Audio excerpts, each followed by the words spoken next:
enter week number 3. Week number 3 of our book study. Guess what, guys? If you have been rocking with us for the entire 3 weeks and been along with us, you have almost finished, almost halfway through your first book, 2023. That is exciting news for some of us. We might have difficulty completing one book out of the year. You're almost half through a book, and if you haven't read a book, you're almost halfway through being exposed to half a book of the year. So, man, I'm glad for growth. I'm glad for my growth. This has been a great journey for me. I've learned a lot. Had the opportunity to be able to incorporate some of the things that I've read so far, and so happy for it. So let me just say, welcome to our YouTube viewership. Welcome to those who are streaming out on Twitch, Facebook Live, and Instagram Live. We're growing like crazy on YouTube. We're approaching 200 subscribers. So if you haven't subscribed to Alex Seal YouTube channel, I would greatly appreciate that. Putting out video versions of our TPE podcast every 2 weeks there, where we're learning to pivot to our next. So there's a lot of great content. We just had Constable Creates on the episode. We've got some episodes planned in the works. So please subscribe and turn on that notification bell so you can be informed on what's going on. I think for Instagram, we're growing like crazy on Instagram as well. We're almost to 6,000 followers. So if you guys can take a second to follow me on Instagram at Alex Seal, at Alex_Seal on Instagram, that'll be phenomenal. So let's really just jump into a real quick recap. And before I do that, I want to invite you to join our private Facebook group.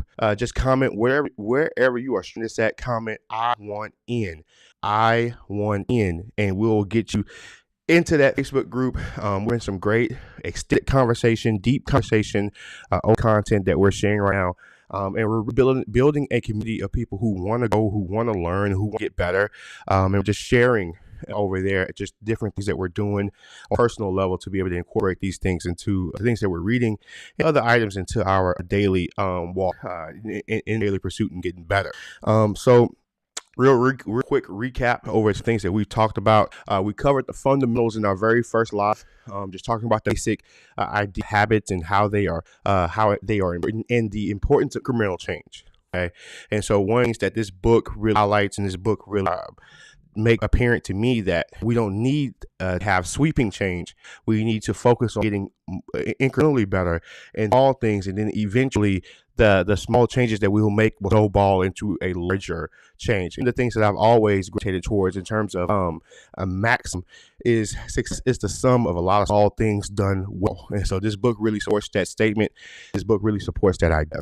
Okay, so number one, our next week we talked about the first law, which was making obvious. And we developed a habit scorecard where we analyzed habits that we currently have, and we talked about what habits were probable, in terms of getting us close to what our identity are, what habits neutral, and then also talked about what habits were negative. And so we want to try to continue to evaluate what our habits are, the habits that we have that are pushing us towards who we want to be, the habits that kind of really don't have no impact on it, but they're important, but they don't have an impact on who we want to be. And then I really zone on those habits that we feel like are taking away from who we can be or who we want to be. Okay, so that was law number one. We all talked about in that same law was designing your environment. A lot of times our habits are shaped by the things that we have around us, or flow, and we live our lives. So there's a lot of way we can change or fine tune our habits are, and that's by us looking at how can we tailor our environment towards a more efficient and productive means, or in helping us obtain wins in shaping our habits. So wanting to evaluate just, what does your space, your workspace look like? What is your closet, your bathroom, your bedroom?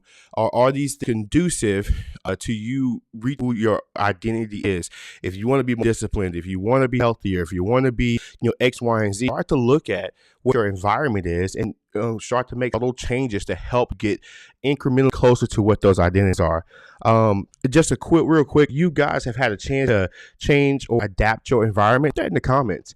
Put in the comments what it is that you've done or what it is that you are doing. I know we had some detailed discussion in private Facebook group about this item in particular, because there's some things that I've in our environment that I feel like produce some incremental changes for me in terms of my identity shift or getting closer to what I want my identity to be as a leader, as a family man. So most definitely to hear from you guys in that regard. So please just feel just to comment wherever you're streaming this from. What have you done? How have you changed your physical environment? Also, I'm really trying to coach on changing your digital environment. Digital assets do you have to be able to help you get closer to what identity is? So those are two important things from the first law, and then there's a piece of the first law is habit stacking. Can you couple habits you want to adopt with habits that you already do? For example, what can you do? If you coffee drinking in the morning, what can you couple with drinking coffee, or before you get your coffee, or after you get your coffee? It's something that you already do, something that you already have in your plans. And so it's just, how do you add on those positive habits and allow the habits that you already have to be the trigger or the cue to activate to do the thing that you want to mature to or you want to go towards. Okay. And so again, we are having extensive conversation about more detailed conversation, more opportunities to have interactive conversation in our Facebook group. So please comment I one in so you can get opportunity extend the conversation. Today we're going to be focusing on the second law, which is make it attractive. So a lot of this is dealing with it's just a sign of habits, and our minds release a chemical called dopamine when we either anticipate a reward coming, or we are participating currently in what is making the reward come. And so we've got to get to a place to where we look at the habits that we want to incorporate in our daily lives, and we have to learn to make them attractive. And so our brain or our body will release the chemical dopamine and help us closer to making things that we are struggling to make a part of our daily lives more attractive, to making it a habit. Okay. And this is a pretty tough process, because I think a lot of times we don't realize the conditioning or our current rate of exposure may not align with what we want to do. The way we're raised, the things that we were exposed to as children, teenagers, young adults, those things may not necessarily correlate with this new identity that we're wanting to adapt to. But that's all we know. That's what we've always done. That's what we've always been exposed to. So you're going to have to really, really, really tap in to what it is that you want to do, what identity you want to have, and then how can you make those things irresistible? How to make them attractive? Okay. Business and organizations spend millions of dollars. Marketers spend millions of dollars of trying to figure out how to make food and products and services irresistible to you, for you to purchase. I'm sure something, the last food that you've eaten is probably something that you might have wanted to do. Especially with us coming off the weekend, we typically give us a cheat meal or cheat something on the weekend, and that food is probably engineered for you to crave it and for you to want it on an ongoing basis. That's probably why you take towards it cheat meal or the meal that you enjoy every single day. So we've got to get to a place where we identify the foods we want to consume, the things we want to be around, and just overall things that we want to do, and then them look good to our minds and to our. So we want to crave those things more often. There is a technique called temptation bundling that talks about in the second law, that kind of states that we put the habits that we want to do, like things that we want to do, with habits that we need to. For example, I'm really big into watching YouTube videos and podcasts via YouTube. And so my goal this year, one of my identities this year, is to be healthier. I want to identify as somebody who's healthy.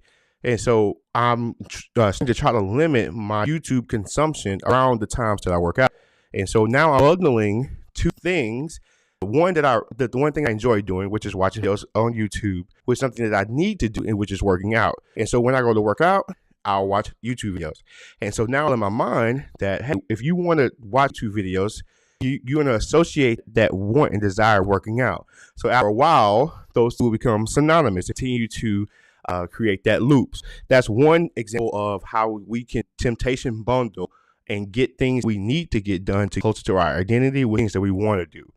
Number two, this is the tough one. We're going to have to really take evaluation of our circle.